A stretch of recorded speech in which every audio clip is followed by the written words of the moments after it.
আসসালামু আলাইকুম প্রিয় এসএসসি 2021 পরীক্ষার্থী, তোমরা বায়োলজির 1 নম্বর অ্যাসাইনমেন্ট নিয়ে যদি কোনো টেনশন থাকে, ইনশাল্লাহ এই ভিডিওটা দেখলে তোমাদের আর কোনো টেনশন থাকবে না। তোমাদের অনেকের প্রশ্ন আছে যে খালি 2টা ছক দিলে কি আনসার শেষ? এই ছক 2টা কি পেন্সিল দিয়ে আঁকবো বা কিভাবে কমপ্লিট করবো 1 নম্বর অ্যাসাইনমেন্টটা? হ্যাঁ, ইনশাল্লাহ আমি এখানে তোমাদের একদম স্যাম্পল একটা কপি দেখাবো, একদম টপ পেজ সহ। স্যাম্পল কপি মানে বুঝছো তো, ডান একটা কপি, যে একটা অ্যাসাইনমেন্টের একটা ডান কপি দেখাবো। সো এই অনুযায়ী যদি তোমরা বায়োলজির 1 নম্বর অ্যাসাইনমেন্ট কমপ্লিট করো, ইনশাল্লাহ তোমাদের মনেও আর কোনো প্রশ্ন থাকার কথা না বা মার্ক নিয়েও কোনো সমস্যা থাকার কথা না। তাহলে শুরু করি। দেখো, প্রথমে এসো টপ পিস। এই টপ পিসটা কিন্তু আগেই বলে দিই, আমি একটু কালার পেন দিয়ে লিখছি না। এই টপ পিসটা কিন্তু এইভাবে কালো কালির কলম দিয়ে লিখতে হবে। কালো কালির কী দিয়ে লিখতে হবে? কলম দিয়ে, সবগুলাই। এই যে তোমার যে ঘরগুলো আছে না, সবগুলোই কী করতে হবে? কালো কালির কলম দিয়া ফিল আপ করতে হবে। আর এই টপ পেজটা কেউ যদি চাও হাতে ফিল আপ করতে, তোমার হাতে একে একই, কোনো অসুবিধা নাই। আবার প্রিন্টেড কপিও ইউজ করতে পারো। হাতে আঁকলে কিন্তু কি করবা? এই পুরা পেজটা আঁকবা এবং এই যে এই পার্টটা এবং এই পার্টটায় টাচ করবা না। তোমার কাজ হলো এই যে মাতার নাম, বিষয় কোড থেকে শুরু করে মাতার নাম পর্যন্ত তোমার কাজ। এর নিচের অংশে তুমি কি করবা না? টাচ করবা না। তাইলে দেখো, যেহেতু এটা বায়োলজির 1 নম্বর অ্যাসাইনমেন্ট, তাইলে অ্যাসাইনমেন্টের ক্রমিক নং দিবা 01। এটা বাংলা ইংরেজিতে একটা দিলেই হবে। তাহলে অ্যাসাইনমেন্টের শিরোনাম তোমরা এটা দিতে পারো, খালি চুকে লক্ষণীয় উদ্ভিদকোষের বৈশিষ্ট্য এবং টিস্যুর শ্রমবন্টন নির্ণয়, এটা শিরোনাম হিসাবে দিতে পারো। অথবা তোমরা চাইলে অধ্যায়ের নামটা কি বলো তো? জীবকোষ ও টিস্যু, এটাও দিতে পারো। আচ্ছা, তারপরে কি অবশ্যই মনে রাখবে, এই দুটা বাংলায় দাও ইংরেজিতে দাও কোনো ব্যাপার না, বাট এই বিষয় কোড থেকে মায়ের নাম পর্যন্ত অবশ্যই ইংরেজিতে। বিষয় কোড তো বুঝো, বায়োলজির কত? 138 বায়োলজি। অবশ্যই কালো কালির বল পয়েন্ট দিয়ে লিখবা। তোমার শিক্ষা বোর্ডের নাম ঢাকা, শিক্ষার্থীর রেজিস্ট্রেশন নাম্বার, ফর্ম ফিল আপে যে নাম্বার, তোমার নাম, তোমার বাবার নাম, মায়ের নাম, এই নামগুলো পুরোপুরি, যেমন এখানে ক্যাপিটাল লেটারও লিখতে পারো, অথবা আমরা নর্মালি লিখি প্রথমটা ক্যাপিটাল, বাকিগুলা small letter, as you wish. তাহলে বুঝতে পারছো তো, অ্যাসাইনমেন্টে এটুকুই তোমাকে ফিল আপ করতে হবে, এর নিচের কোনো অংশ তোমাকে টাচ করতে পারবা না। ক্রমিক নাম্বারটা সিরিয়ালি সাবজেক্ট ওয়াইজ, যেটা ওই অ্যাসাইনমেন্টের সাথেই দেওয়া থাকে দেখবা ক্রমিক নাম্বার, ওইটাই। তারপরে শিরোনাম তুমি অধ্যায়ের নামও দিতে পারো, অথবা এই অ্যাসাইনমেন্টের নামও দিয়ে দিতে পারো, কোনো অসুবিধা নাই। তারপরে এটা হলো কোড, বিষয় কোড বায়োলজি। এই বিষয় কোড থেকে মায়ের নাম ইংরেজিতে, শিক্ষা বোর্ড যার যেটা, ঢাকা হলে ঢাকা, সিলেট হলে সিলেট, তোমার রেজিস্ট্রেশন নাম্বার, তোমার নাম, মায়ের নাম, বাবার নাম। এখন আসো অ্যাসাইনমেন্টটা আমরা কিভাবে কমপ্লিট করব। তোমার অ্যাসাইনমেন্ট কিন্তু 1 নম্বর অ্যাসাইনমেন্ট কিন্তু 2টা ছক আছে। একটা হলো পর্যবেক্ষণের ছক, আরেকটা কি বলতো? কারণ নির্ণয়ের ছক। মানে তুমি যে একটা হলে তোমাকে প্রথমে 2টা জিনিস বলে দিছে, আমি বলতেছি, সেই 2টা জিনিস দিয়ে তোমাকে পর্যবেক্ষণ করতে বলছে। আর পরেরটা বলছে, এই যে পর্যবেক্ষণ করছো বা তুমি জিনিসগুলো পাইছো, তার কারণ বলো। জিনিসটা বুঝছো? প্রথমটা হবে পর্যবেক্ষণের ছক, পরেরটা হবে ওই পর্যবেক্ষণের কারণগুলো তোমাকে বলতে হবে। এখন এইখানে তোমাকে 2টা জিনিস পর্যবেক্ষণ করতে বলছে, একটা হলো পাকা আম আর একটা হলো কাঁচা পেঁপে। পাকা আমের কোন কোন জিনিস পর্যবেক্ষণ করতে বলছে? বুটা, খোসা, শাঁসাটি। মানে তোমাকে বলছে একটা পাকা আম নাও, একটা কি নাও? পাকা আম নাও। আমি আমের ছবি খুব ভালো আঁকতে পারি না, একটা পাকা আম নাও। এই পাকা আমের বুটাটা দেখো, এই যে বুটাটাকে, এই যে এটা গুড়ার সাথে যেটা লেগে থাকে, এই বুটাটা পর্যবেক্ষণ করো। ওকে, তারপরে খোসা মানে বুঝছো তো, বাইরের বাকল, আমের বাকল, এটা হলো খোসা, এই খোসাটা পর্যবেক্ষণ করো। আর শ্বাস মানে কি? যেটা আমি খাই, আমের ভিতরের যে অংশটা আমি খাই, এটা হলো শ্বাস। আর আটি তো বুঝো, খাওয়ার পরে যেটা ফালায় দেই, একদম চুষে চুষে শেষ করে, তাই না? সেটা পর্যবেক্ষণ করতে বলছে। তাহলে একটা পাকা আম নিয়ে তুমি বুটা পর্যবেক্ষণ করো। প্রথমে বলছে বুটার কালার কি হইতে পারে। এখন একটা জিনিস চিন্তা করো, এইটার আনসারগুলো এক একজনের কাছে একটু এদিক সেদিক হইতে পারে, কারণ আমাদের দেশে ভিন্ন ভিন্ন প্রজাতির আম পাওয়া যায়, তাই না? এক একটা আমের কালার কি হইতে পারে এক এক রকম। বেস্ট হয় তুমি যাচাই করো, এখন আমের দিন, তুমি একটা পাকা আম নিয়ে যাচাই করো বুটাটা কি কালারের। সবুজও হইতে পারে, অনেক সময় কিছুটা কালসেও হইতে পারে অতিরিক্ত পাকলে। তাহলে আমি দিছি কালসে, কেউ যদি সবুজও দেয় ভুল না কিন্তু, ঠিক আছে। তো মানে সোজা কথা বুঝছো তো, পাকা আম এক এক দেশে এক এক রকম, তাই না?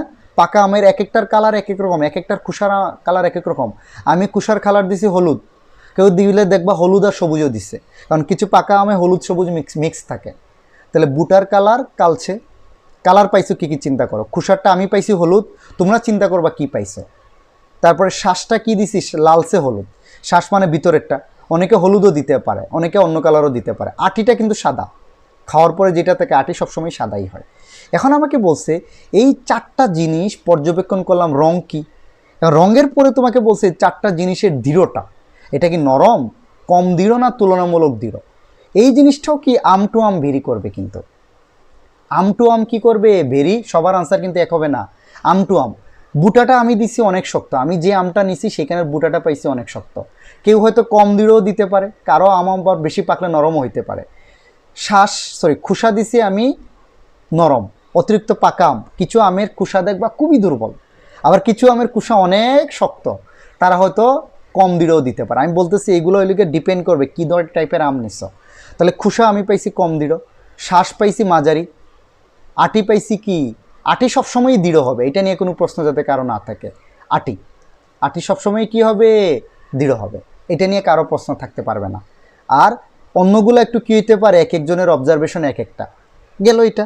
এখন তোমাকে এই জিনিসটা বুঝছো তো ভাই, এটা আসলে এক একটা আমের উপর ডিপেন্ড করে এক একটা অবজারভেশন, যার যেটা হয়।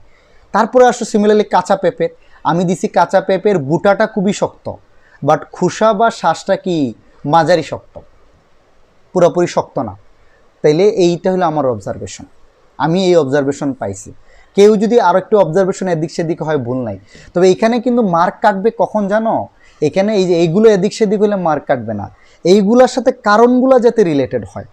তুমি যে এইগুলা পাইছো, তোমাকে বলছে এইগুলা কেন পাইছে তার কারণ যদি মিলে তাইলে মার্ক কাটবে না, যদি না মিলে তাইলে মার্ক কাটবে। যেমন আমি রঙের এক্সাম্পলটা খুব ভালো দিই, তুমি দেখো সবুজ হয় কই, এগুলো রাফ করতেছি, হ্যাঁ এগুলো রাফ। সবুজ হয় কিসের জন্য, কোনো জিনিসের রং, কোথাও যদি ক্লোরোফিল থাকে ওই জিনিস কি হয়, সবুজ, রাইট। আচ্ছা, তারপরে যদি সাদা বা বর্ণহীন হয় কখন, যদি এখানে কি থাকে, লিউকোপ্লাস্ট। আর অন্যান্য কালার থাকলে কি হবে, কিসের জন্য হয় বলো তো, ক্রোমোপ্লাস্টের জন্য, তাই না? অন্যান্য কালার কিসের জন্য হয়, ক্রোমোপ্লাস্ট। তাহলে তুমি যদি এখানে লিখতা আমের বুটা আমি কি পাইছি, সবুজ, তাহলে তোমাকে কারণের ঘরে লিখতে হইতো কি, ক্লোরোপ্লাস্ট। বাট আমি যেহেতু লিখছি কালসে, তাহলে এটার জন্য কি লিখছি দেখো তো, ক্রোমোপ্লাস্ট। খোসার জন্য কি লিখছি, হলুদ, হলুদের জন্য ক্রোমোপ্লাস্ট। আটি সাদা, সাদার জন্য লিউকোপ্লাস্ট। এই দুটো লিখছি সবুজ, সবুজের জন্য ক্লোরোপ্লাস্ট, আবার এই শ্বাস সাদা তাই লিউকোপ্লাস্ট।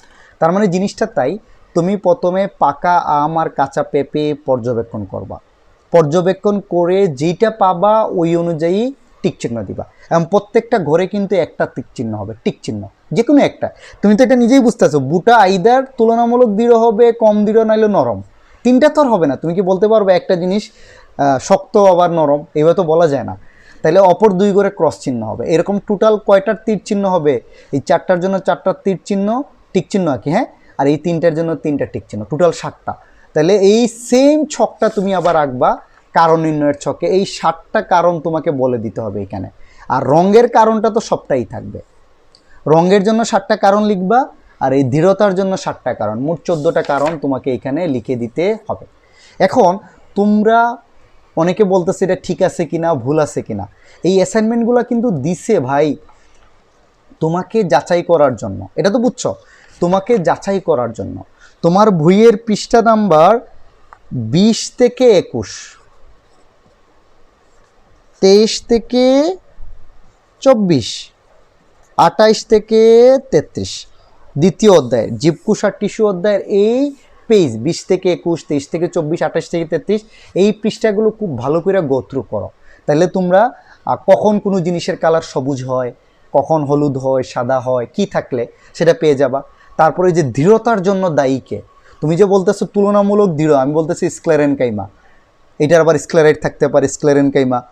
কম দৃঢ় হইলে থাকে কুলেনকাইমা, নরম হইলে হয় থাকে ওইখানে প্যারেনকাইমা। এই জিনিসগুলো যে আমি বলতেছি, কেন বলতেছি, তুমি বইয়ের সাথে মিলায় নাও। তুমি যদি বই থেকে আনসার বের করতে পারো এটা আরও বেস্ট। তাহলে একটা জিনিস মনে রাখবা, আবারও বলি, এইখানে 2-1 জনের এদিক সেদিক হইতে পারে, অসুবিধা নাই। এই জিনিসটার পর্যবেক্ষণ অনুযায়ী যাতে তোমার কি কারণ নির্ণয়ের ছকটা মেনটেন থাকে। তোমার যদি কোথাও কনফিউজড হয়, বইয়ের এই পেজগুলো গো থ্রু করো, তুমি নিজে বানায় লিখো, এটা আরও বেস্ট, বুঝছো। নিজে অবজার্ভ করে কারণগুলো নিজে নিজে লিখো, সেটা বেস্ট। তোমরা আমাদের কাছ থেকে হেল্প নাও, তাহলে আজকের পরে আশা করা যায় যে বায়োলজির 1 নম্বর অ্যাসাইনমেন্ট তোমরা কীভাবে করবো। অনেকে বলছে ছক কি পেন্সিল দিয়ে আঁকবো, হ্যাঁ ভাই ছক পেন্সিল দিয়ে সুন্দর করে আঁকবা এবং বাকি জিনিসগুলো কালো কালের কলম দিয়ে লিখবা। এখানে 1 নং 2 নং প্রশ্নের উত্তর কিছু লেখার দরকার নাই, কিছুই নাই। এই যে জাস্ট হেডিংটা দিবা, তারপর পর্যবেক্ষণের ছকটা ফিল আপ করে দিবা, আর কি কারণ নির্ণয়ের ছকটা ফিল আপ করে দিবা, তোমার অ্যাসাইনমেন্ট ডান, বায়োলজির 1 নম্বর অ্যাসাইনমেন্ট। যদি না বুঝে থাকো আমার চ্যানেলে কমেন্ট করো, ইনশাল্লাহ আমি রিভার্ট দিব অ্যাজ আর্লি এজ পসিবল। আর যদি লেকচারটা ভালো লেগে থাকে অবশ্যই আমার চ্যানেলটা সাবস্ক্রাইব করো। Thanks for watching.